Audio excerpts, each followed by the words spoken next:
Well, I would like just to speak a little bit about early days, because that is what Suzanne and the early sisters uh, were living in, and it was very similar to how I grew up, with no roads, no lights, no stove, just an open fireplace, a hole in the ground with a chimney up, and we grew up like that, and we grew up with a lot of Maori people, so that right from my early childhood, I was with Maori people. The Maori people manned the boat to start off with that used to carry our infants, a fortnight old, from the Wanganui back up to where we lived, to Retaruki. And the marae, Tawata, was just over the hill. And so, although we had no near neighbours, just ourselves, the closest people would have been Maori people. And so we grew up knowing a lot of Maori people and loving a lot of Maori people. And then down the river, of course, was Suzanne, or the sisters. They were a day's journey, actually, from where we were on the boat. So it was a time when there were, as I said, no lights, no power, no amenities of any kind, really. We used to eat wild pork and grow our vegetables just as the people had to, as the sisters had to. So when I went into the convent, it wasn't very much different from how we grew up. You talk about vocations. It was the spirit of the sisters that just went bang to me as a child. I grew up in a very remote area. There was no other house that you could see from where I grew up.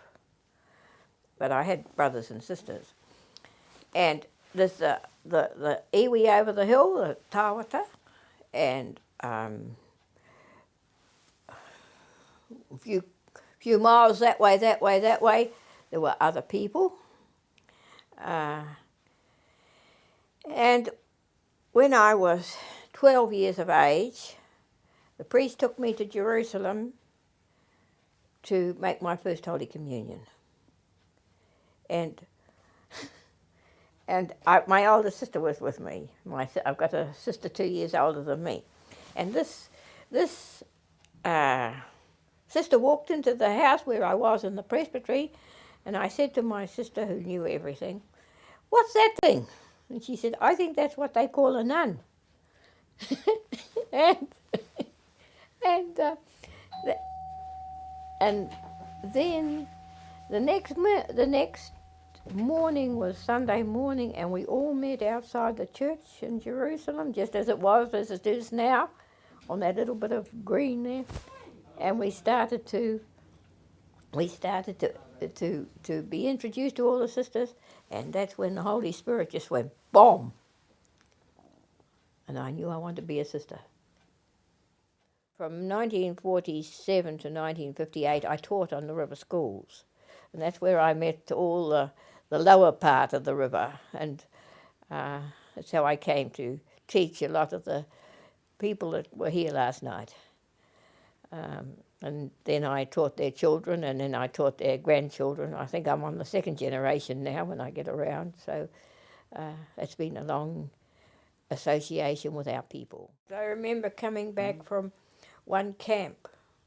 We used to go away at the weekends and do teaching in remote areas that had no one, and with the priests. Came back and the bridge is underwater, and a whirling, swirling river. It was at Pipariki, the tributary coming in, and no sign of the bridge. And Father Durney, he got a stick and he went, "Oh, I think it's there." And we went into this water and came out the other side. and because we had to teach school on the Monday, and this was Sunday night, Sunday late afternoon, Sunday. We just get back, and then we got on a bit, and there was a big slip, and really you didn't know how you were going to get through there, and so, well, Sister Melchior it was, and she said, we're going through because we've got to be in school. That's all there is to it. We must be in school Monday morning. So I sort of led the way. I was young and energetic, like a mountain goat, and there was an old sister there. She would have been, oh, well, I say old, she might have been probably around about 60 at that time, and Mother Melchior in between, and so I started to climb up the slip and tried to find firm places for them to come follow. And then I turned around to have a look, and here's Sister Stanislaus lying on her back in the mud. She slipped over, and Mother Melchior's down on her knees trying to lift this woman out of the mud.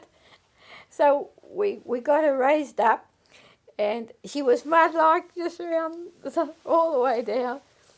And anyhow, Father Durning was on the Father Durning. He was sort of big intellectual, you know, but not very good when it came to practical things. And he was standing on the road there, and he wasn't going to come through that slip. And so anyhow, we got through, and we were all covered with mud, you know, and it was heavy.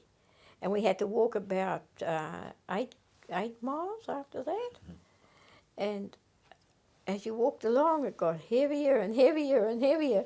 And our Father went back over that swollen river and rang up, and they got our car and came and picked us up from there. But and then, you know, we just got cleaned up. They wouldn't let us in the house, and we had to go out to the wash house. And the nun said, "You're not coming in looking like that." and then you were in school next morning, and that was just life. We used to get up about 4 o'clock, go out and milk the cows if we were milking. Mr. Philippine and I used to go out and milk the cows. Get the cream to the road, because that was our support.